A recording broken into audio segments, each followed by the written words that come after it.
my calculations are correct, when this baby hits 88 miles per hour, you're gonna see some serious shit.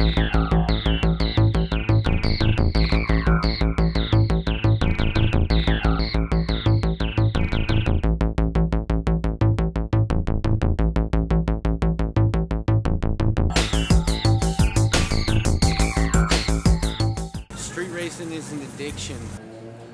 There ain't nothing around it. It's an addiction. Once you start, you can't stop. To anybody out there that doesn't really know what street racing is, you can either go from a roll or a dig.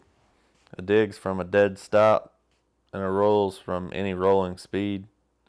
A lot of the cars, or a lot of the guys who race, would rather do a roll race because it's less likely to spin from the start, and the cars are more controllable, and it's a quicker race. You know, to me, my definition of street racing is like I said, you know, just going from red light to red light. If you're street racing, you're street racing. If you're winning, you got a bad car. But we're out here just to have fun, show off.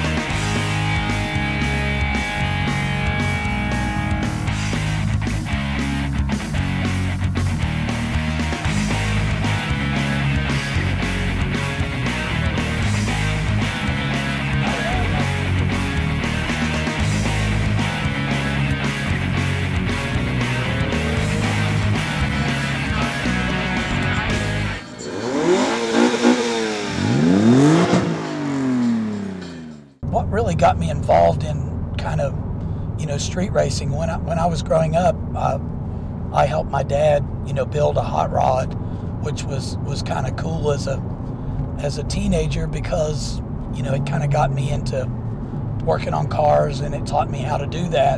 But shortly after that, after we finished his car, we got one for me, and that's the last thing a 18 or 19-year-old male needs is a 300 or 400 horsepower car in high school.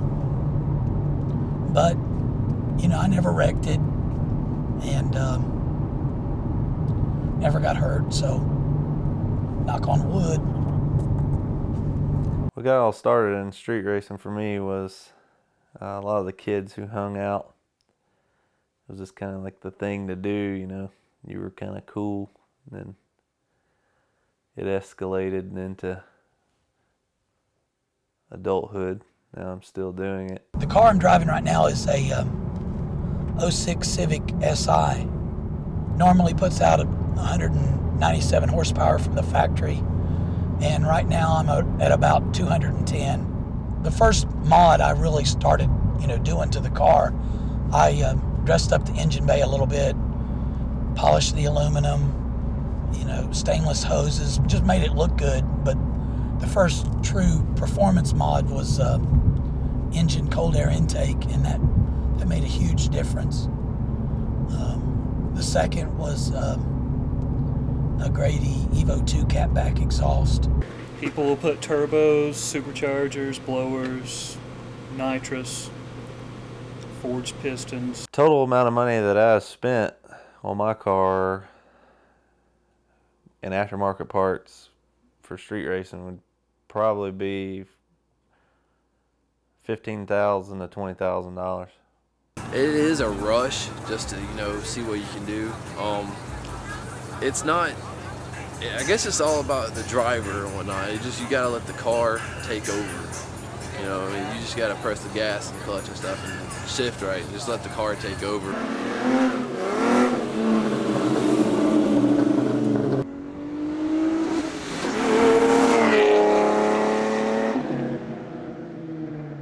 A lot of people think horsepower is real important, but it's not really as important as you think it is. What's really important is weight. You can have two cars that have 250 horsepower and one weighs 3,000 pounds and the other one's 2,800 pounds, and the lighter car will win every time. Dynamometer is a device used to measure torque and horsepower and top speed. It uses two drums that attach to the rear wheels, and measures the torque output per rear wheels. The dyno uses water, air, liquid to produce resistance, and when your engine powers through that, it measures how much resistance is there and gives a very accurate count of horsepower and torque. A lot of people dyno their cars to find out how much horsepower they really have, but most people think a lot of the add-ons that they put on their car actually give them more horsepower than they actually get. A lot of times they'll go and they'll have their car dynoed and they're, you know, in for a heartbreak when they get the real number and they don't have as much horsepower as they think they do.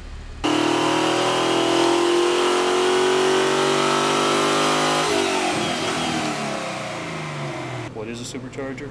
It is a belt-driven turbo that will force air into the intake. And a lot of people will pass it through an intercooler, which will cool the air down, because colder and denser air is more potent than a warmer air. The colder you can get your air, the more horsepower you can produce. Nitrous is a oxidizer, and it cools the air down a lot. You can, very little nitrous can get 100 horsepower and boost. It's only for drag racing. People will use it on the street for street racing, but it's only good for in a straight line. It's not good for continuous use. Nitrous, I would never run nitrous on my car. I mean, for certain applications it's all right, but this is a daily driver and it has to stay reliable. Nitrous is good for a while, but all of a sudden you can just blow up your motor one day and, you know, that's a lot of money shot down the tubes.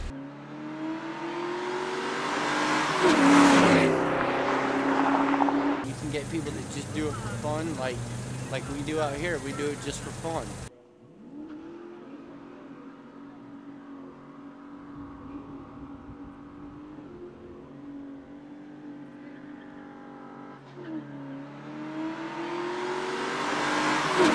I street raced one time coming back from Nopi about a year and a half ago, and had a Mustang GT and had it all saline, and was doing about $120 coming down a hill and flipped it. So that was the end of mine.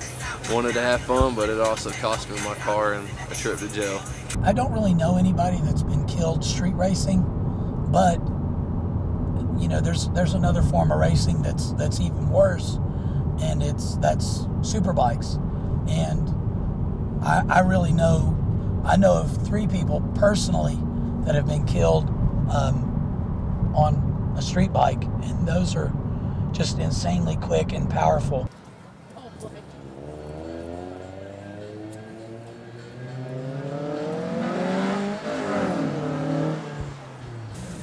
Everyone wins some and everyone loses some. There's always someone out there better. You know, I've seen a lot of videos of people getting run over and getting killed doing it. It's very dangerous, and I do not condone it, but I still do it every once in a while.